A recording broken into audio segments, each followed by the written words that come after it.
Welcome to the Explainer. If you're an investor in silver, you've probably seen some incredible gains lately. But with those big profits comes a really big question. What on earth do you do now?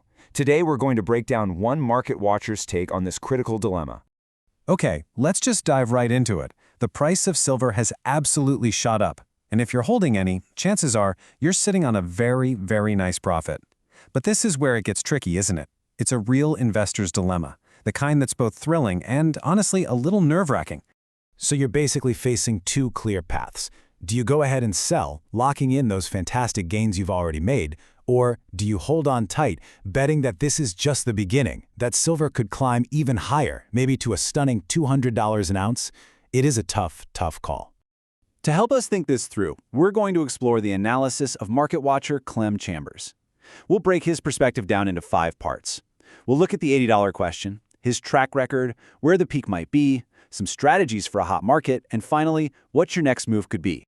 So, first up, let's get to the heart of what's really going on in our own heads when an investment gets this hot. This is all about the psychology of a market peak. And this is just a classic lesson in markets, right? The source reminds us that the exact moment you feel like an investment is just going to go up forever, that feeling of maximum enthusiasm, well, that's often the biggest sign that it's actually reaching its top. Okay, so who is this person offering this perspective? Well, to really understand his approach to silver, it helps to take a look at his track record, especially a major call he made on gold. He's got a documented track record. About a year ago, he published a chart that predicted a major run in gold, and it turned out to be a remarkably accurate prediction, as the market followed that exact path. And I love this because it perfectly illustrates his candid approach. He's not claiming to have some magic crystal ball. He calls it a crazy chart himself, fully acknowledging that, his method is a little unconventional. In fact, he doesn't even call it science. He describes his method as a kind of market alchemy. It's less about hard numbers and more about art, based on decades of just observing market patterns that tend to repeat themselves over and over again. All right, let's get to the core of his silver analysis. Based on his charts and this alchemy, where could this incredible run be headed? First, he points to $80 an ounce.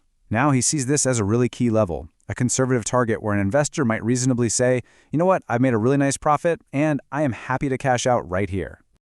Then you have the big one, $100. He calls this a magnet price.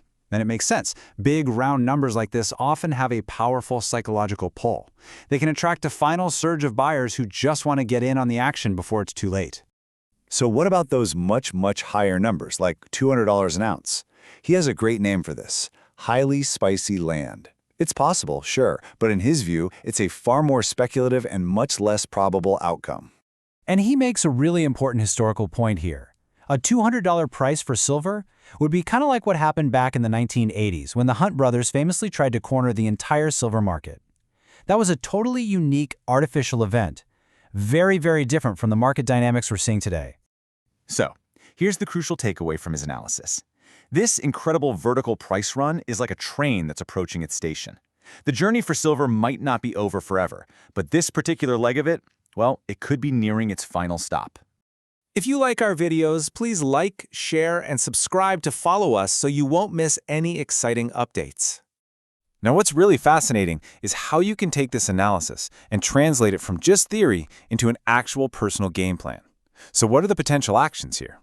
Well, he outlines his own thinking. It involves identifying an exit range somewhere between $80 and $100. And within that range, he's thinking about selling, but maybe not all at once. One option he talks about is to snap off a chunk of the profit first. He uses a fantastic analogy for this. He says after you get off one investment bus, like silver, the key is to look down the road for the next bus coming. He'll take those profits and look to reinvest them where he sees the next big opportunity, maybe in platinum or maybe even copper. And this visualizes that idea of a partial sale perfectly. He floats the idea of selling, let's say, 20 or 30% of his position. This way, you lock in some of your hard-earned gains. You've got cash for that next opportunity, but you still keep a good stake in the game, just in case silver decides to climb even higher.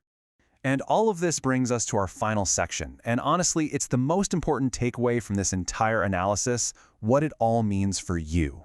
He really stresses this point again and again. None of this is financial advice. It's meant to be, in his words, raw material for your thinking. The whole point is to give you one well-thought-out perspective to help you weigh your options and make your own decision based on your own financial goals and your own comfort with risk. So as you look at your own portfolio and watch this roaring market, the final question isn't what somebody else thinks you should do. It's about what story you want to be able to tell later on. Will it be the one about securing your profits at the right time, or the one about holding on for a potential new peak? The final move is all yours.